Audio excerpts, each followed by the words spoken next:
When the Netflix adaptation of a manga that I love and adore, Record of Ragnarok, got chewed up and spit out by everyone and their dog and the dog's pet hamster Fluffy shortly after it was released, you bet your sweet fanny that I had to go and see for myself just what the heck was wrong with it. And what I saw was a genuinely amazing and arduously well crafted PowerPoint presentation. And if that's what they were going for, I'd say they nailed it. Hello and welcome back, my filthy weebs. It's your friendly neighborhood degenerate, Kaishi. So jumping straight into it, what the hell went wrong? Because Record of Ragnarok is a manga that was begging to be adapted. It's one of those manga that have a natural tendency to work as an anime. Perhaps even better than it does as a manga. Similar to, I don't know, Attack on Titan. It baffles my mind to think just how could they fuck it up. A couple weeks ago, I talked about what anime studios and directors need to do to make a good anime adaptation of a manga or a light novel. In that video, I gave the example of Berserk and Blam, because these two manga are considered to be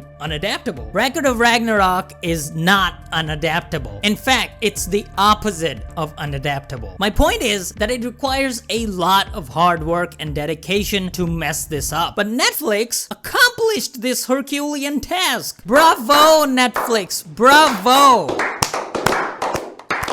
In this video, first I'll talk about the obvious stuff that even Fluffy the hamster has already talked about, just to get it out of the way. Then I'll discuss the details of how they messed up the anime as an adaptation of the manga, using what we have already established in my previous video. And finally, the core of these problems, the why question, as in why it turned out to be shite. So starting off with the obvious, the animation is awful. And I don't care if there are certain scenes that have decent animation, and there are certain scenes that have decent animation. I'll give credit where credit's due. But the thing is that the amazingly animated body movements of a random side character that last for a couple of seconds don't really make up for the fight scenes, which, mind you, are the central focus of the anime's narrative and look like this. Another thing is the pacing. Oh boy, the pacing. They couldn't mess it up anymore, even if they wanted to. It's all over the place. The first episode is so slow and boring, yet it feels super rushed, like it's missing parts. 1 minute, Brunhilde is talking about Ragnarok in the Council of Gods, and the next minute, we're being introduced to Lubu and Thor. I mean, what's up with that? The fights are painfully slow-paced, with the Adam vs. Zeus fight notoriously dragging on for 4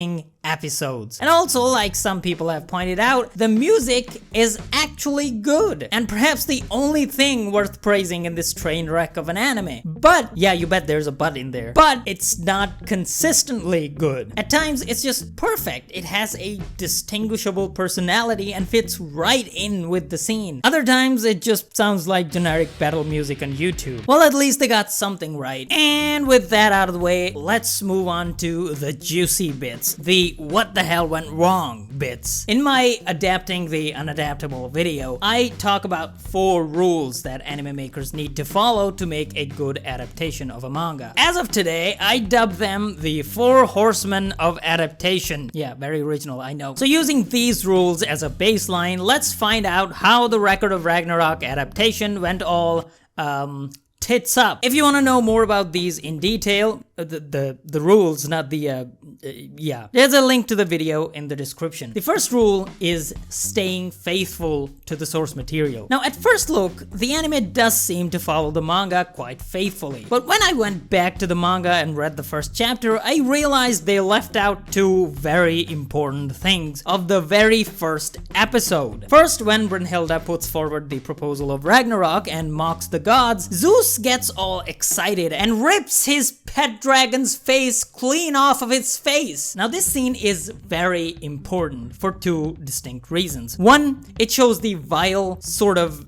deviant nature of the god, especially Zeus, a theme that is prevalent throughout the story and holds true for not all but most of the gods. And 2, it's so totally unexpected and catches you off guard that you can't help but get interested in the story. It has a way of catching the reader's attention. No wonder this entire scene in the anime was so bland and boring compared to the manga. The second scene they foolishly cut from the anime is Thor's introduction, when he one hits the demon Incubus and reduces his entire body to smithereens. Now that is how you introduce a badass character, not sitting in a chair with a big ass hammer. Also, this scene comes after the Council of Gods scene and before the fighter's introduction in the arena. It helps the plot flow towards the fight, but since it's not in the anime, it feels like it jumps from one setting to another because there is nothing that connects these two scenes. So that's what's up with that. The second rule of making a good adaptation is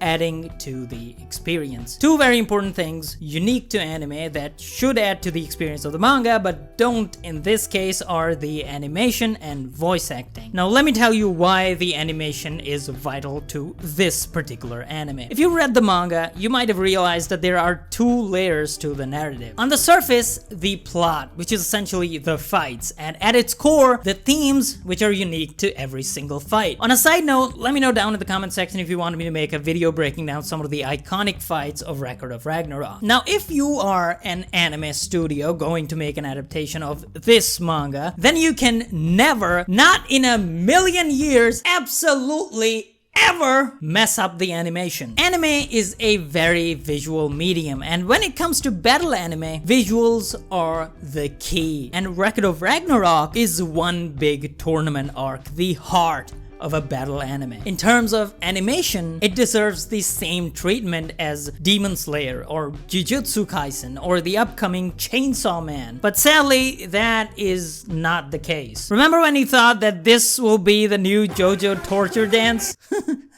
So naive. When it comes to voice acting, it's not without talent. It has a huge roster of big name stars, larger than any anime I have seen recently. Hey, maybe that's where the animation budget went. Now, having talented voice actors is one thing, and directing them is a completely different thing. Don't get me wrong, the actors did their best, and it shows, especially Zeus and Brunhilde as VAs. But there are countless scenes where the voice acting feels lackluster. There was a lot of room for improvement, but the director did not deliver on that. More on the director later. Next rule is translation of the manga. Put simply, it means taking only those elements of the manga that work in the medium of the anime, or changing certain elements to fit within that medium. The biggest issue here is the pacing. The anime is so focused on following every damn panel of the manga that it completely ignores the fact that it's doing more harm than good. Also, the art style doesn't do the manga justice. I know there are many of you out there who praise the anime for its art style, and it is good at some points, but compared to the manga,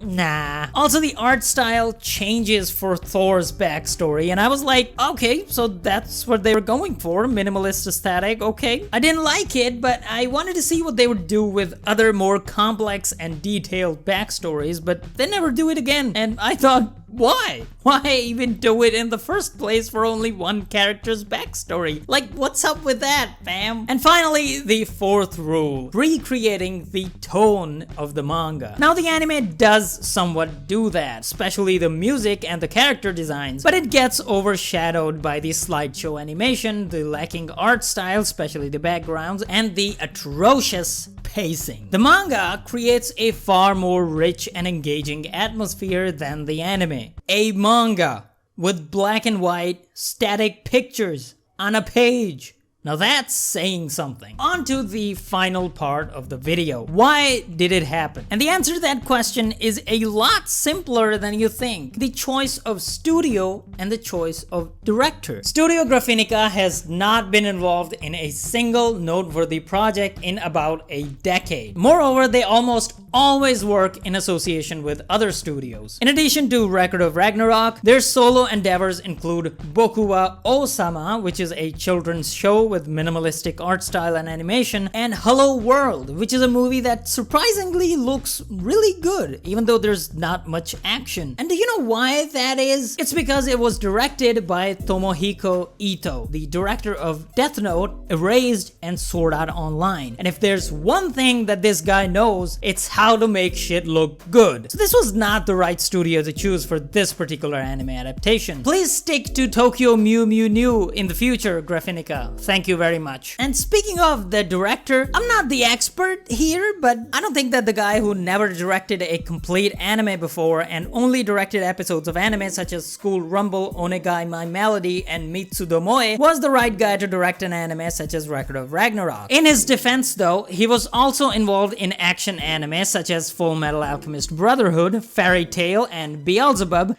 as a key animator. Well, he did put all those key animation techniques in this one, didn't he? Just look at that smooth, static key animation.